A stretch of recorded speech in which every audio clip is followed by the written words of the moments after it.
A few weeks ago I stumbled on a video of Swissair that popped up on my recommendation page made by this channel, Flight Formula. And honestly, my first thought was that I hope he didn't take anything from my videos on Swissair. Now, I know that might not be the best reaction to a video, but hear me out.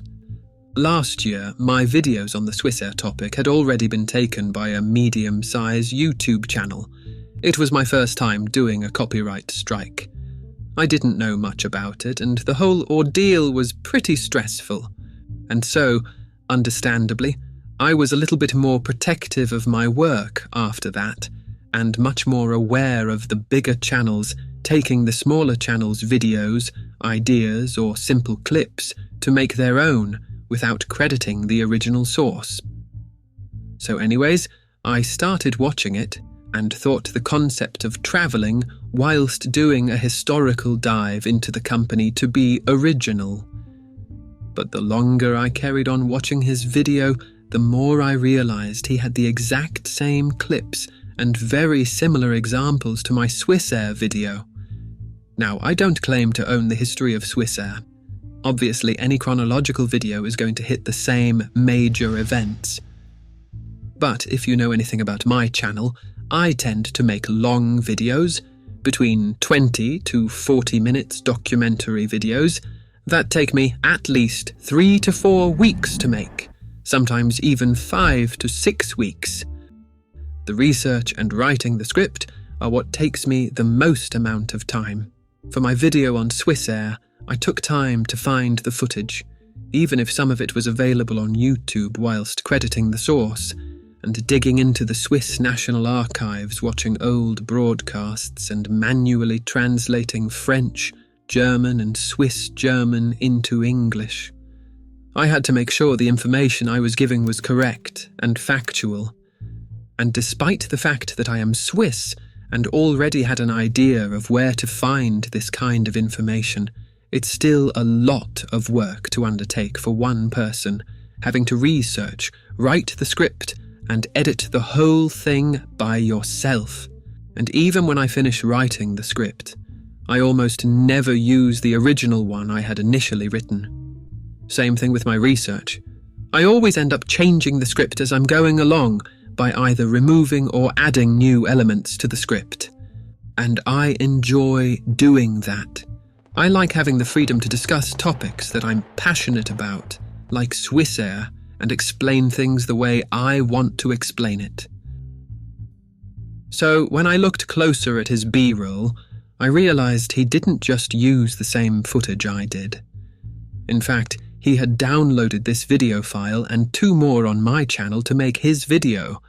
I would say at least that 50 to 55% of my videos on Swissair were used to make his. And it really doesn't matter if it's just 1% or 0.0001 second of used clips. The point is, you still extracted those clips and hard research from someone else's video without doing much of the legwork. I'm not saying you can't use the same footage as me, because you can.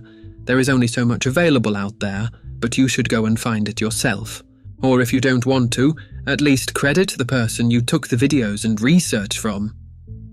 You can even see at certain moments in his video, he heavily zoomed and cropped the footage which happened to be the same length as my clips.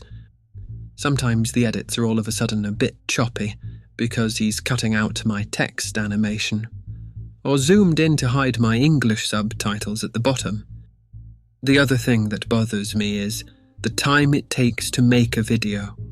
Between his last video and his Swissair one, there was about 10 to 12 days of waiting period. He basically uploads on a weekly basis. I tend to upload on a monthly basis.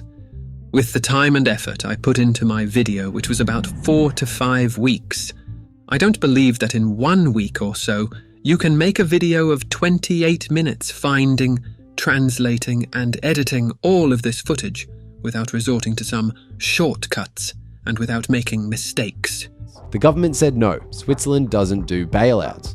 Switzerland does do bailouts. Banks, having pursued their own high-risk strategies, stood on the brink of collapse. They were saved only by a massive bailout, funded by the very same Swiss taxpayers who had watched their airline fall. Another way to look at this is, would he have been able to upload his video if my ones didn't exist beforehand? Certainly not within the time he had at his disposal. I commented in his comment section of his video if he could simply credit my channel and video. I didn't receive a reply. Let me be clear, I'm not making this video to send hate to anyone. I'm making this because it's now becoming so easy for bigger channels to just scrape the hard work and the research of smaller creators and calling it their own. It's incredibly frustrating. If you want to watch the actual, original deep dive into Swissair, the link is down below. Thanks for watching, and I'll see you in the next one.